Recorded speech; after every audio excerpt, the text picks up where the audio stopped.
జూబ్లీహిల్స్ లో డబ్బుల ప్రభావం బాగా కనిపిస్తుందని ఓటర్లకు బీజేపీ డబ్బులు ఇవ్వలేదని అన్నారు బీజేపీ అభ్యర్థి లంకల దీపక్ రెడ్డి. తనకు ఓటేసిన ఓటర్లకు ఆయన ధన్యవాదాలు తెలిపారు. తాను జూబ్లీహిల్స్ నియోజకవర్గంలోనే ఉంటారని, ప్రజా సమస్యలపై పోరాడుతూనే ఉంటారని స్పష్టం చేశారు దీపక్ రెడ్డి. జూబ్లీహిల్స్ లో కాంగ్రెస్ గెలుపు దాదాపు ఖరారు కావడంతో కౌంటింగ్ కేంద్రం నుంచి వెనుదిరిగారు బీజేపీ అభ్యర్థి లంకల దీపక్ రెడ్డి.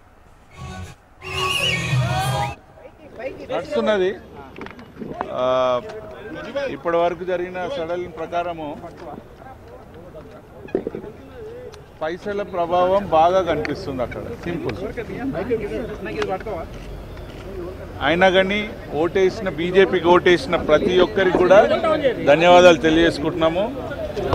నేనైతే పని చేసుకుంటూ పోతాను. ఎక్కడ అవసరం ఉన్నా నన్ను పిలవచ్చు, వదిలిపెట్ట. ఎక్కడ డెవలప్మెంట్ కాకుండా దానికి వెనుకమంటే ఉంటాం. మేము భారతీయ జనతా పార్టీ కట్టుబడే ఉంటుంది పని గురించి. కానీ ఈ విధంగా విచ్చలవిడిగా భారతీయ జనతా పార్టీ మాత్రం పైసలు ఇయ్యదు ఓటర్కి.